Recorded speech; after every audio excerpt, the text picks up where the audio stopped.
ناظرین، آج ہم آپ کے سامنے ایک عبرت ناک واقعہ پیش کرنے جا رہے ہیں۔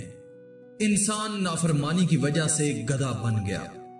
ناظرین، حضرت سیدنا ابو حازم رحمۃ اللہ فرماتے ہیں کہ مجھے کسی نے ایک عبرت ناک واقعہ یوں سنایا۔ ایک مرتبہ مجھے جنگل بیابان میں رات ہو گئی۔ ہر طرف سناٹا طاری تھا، دور دور تک آبادی کا کوئی نام و نشان نہ تھا۔ کچھ دور مجھے دو جھونپڑیاں نظر آئیں۔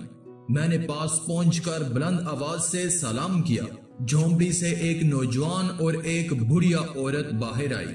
میں نے کہا میں مسافر ہوں، رات کے کھانے کو کچھ مل سکتا ہے؟ تو جوان عورت نے کہا کہ اس ویران جنگل میں ہمارے پاس ایسی کوئی چیز نہیں جس سے آپ کی ضیافت کی جا سکے، اور نہ ہی ہمارے پاس کوئی حلال جانور ہے جسے ذبح کر کے آپ کی مہمان نوازی کی جائے۔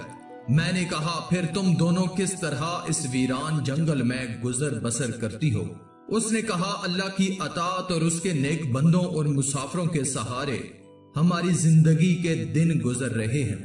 یہ سن کر میں وہاں کچھ دور ایک جگہ پر ٹھہر گیا۔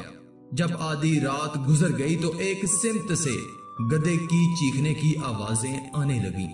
اللہ کی قسم مجھے صبح تک وہ آواز سنائی دیتی رہی۔ نیند مجھ سے کوسوں دور تھی، میں نے وہ رات جاگ کر گزاری۔ صبح ہوتے ہی میں اس سمت چل دیا جہاں سے آواز آ رہی تھی۔ وہاں پہنچا تو ایک عجیب و غریب منظر دیکھ کر میں حیران رہ گیا۔ وہاں ایک قبر تھی جس میں گدھا گردن تک دفن تھا۔ اس کے سر اور پیٹھ سے مٹی ہٹ چکی تھی۔ اس بھیانک منظر کو دیکھ کر مجھ پر کپ کپی طاری ہو گئی۔ میں وہاں واپس آ گیا اور ان دونوں عورتوں سے واپس آ کر گدھے اور قبر کے بارے میں پوچھا۔ انہوں نے کہا اگر تم اس قبر کے بارے میں نہ پوچھو تو کیا حرج ہے؟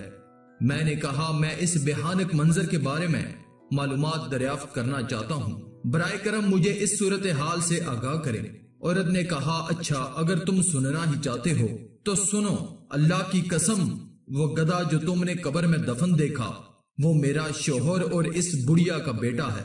قسم ہے اس ذات کی جس نے گزشتہ رات تمہیں وہ منظر دکھایا۔ میرا یہ شوہر اپنی ماں کا بہت بڑا نافرمان تھا۔ میں نے اس سے زیادہ نافرمان دنیا میں کوئی نہ دیکھا۔ جب بھی اس کی ماں اسے کسی بری بات سے منع کرتی تو یہ اس طرح بد کلامی کرتا اور کہتا دفع ہو جا، کیوں گدھی کی طرح چیخو پکار کر رہی ہو؟ جا، مجھے تیری بات نہیں سننی۔ آخر کار دکھیاری ماں نے تنگ آ کر کہا اللہ تعالیٰ تجھے گدھے کی طرح بنا دے۔ جب یہ نافرمان مر گیا تو ہم نے اسے دفنا دیا۔ اس پاک پروردگار کی قسم جس نے ہم کو اس ویران جنگل کا مقیم بنایا، جس دن ہم نے اس کو دفنایا اسی دن سے یہ گدھے کی شکل اختیار کر گیا۔ ماں کا نافرمان اور اپنی ماں کو گدھی کہنے والا اب روزانہ اپنی قبر میں گدھے کی طرح چیختا ہے اور ہر رات اس کی قبر سے یہ آوازیں سنائی دیتی ہیں۔ اللہ ہم سب کو والدین کی نافرمانی سے محفوظ رکھے، آمین۔ اسلامی بھائیوں، کتنا بد نصیب ہے وہ شخص جو اپنی ماں کو برا بلا کہے، وہ بھی اس بات سے کہ اسے برے کام سے کیوں منع کیا جا رہا ہے۔ ایسے نافرمانوں کا انجام بھی پھر ایسا بھیانک ہوتا ہے کہ زمانے کے لیے عبرت کی علامت بن جاتا ہے۔ بعض اوقات انسان کی عبرت کے لیے جہنم کے مناظر ظاہر کر دیے جاتے ہیں تاکہ گناہ پر اٹل رہنے والے ان ہولناک مناظر سے عبرت حاصل کریں اور توبہ کی طرف مائل ہوں۔ والدین کا مقام و مرتبہ دین اسلام نے بہت زیادہ منظم بنایا۔ اللہ اور اس کے رسول نے ہمیں والدین کی اطاعت کا حکم دیا۔ بدبخت و نامراد ہے وہ شخص جس سے اس کے والدین ناراض ہوں۔ والدین کی ناراضگی میں اللہ اور اس کے رسول کی ناراضگی ہے۔ والدین سے حسن و سلوک کی بارہا تاکید کی گئی ہے، بلکہ ان کو اف تک کہنے سے بھی منع کیا گیا ہے۔ جو لوگ والدین کی نافرمانی کرتے ہیں وہ لوگ آخرت میں تو سزا کے مستحق ہوتے ہی ہیں، لیکن دنیا میں بھی انہیں نشان عبرت بنا دیا جاتا ہے۔ اللہ ہمیں والدین کی نافرمانی سے محفوظ رکھے اور ان کا فرما بردار بنائے، آمین۔ تو ناظرین، آج کی اس ویڈیو میں تھا بس اتنا ہی۔ مزید ایسے ہی انفارمیٹو ویڈیوز کے لیے آپ ہمارے چینل اللہ کی قدرت کو سبسکرائب کر دیں اور ساتھ میں موجود گھنٹی کو بھی دبا دیں تاکہ آنے والی تمام لیٹسٹ ویڈیوز کی اپڈیٹ آپ کو ملتی رہیں۔ شکریہ۔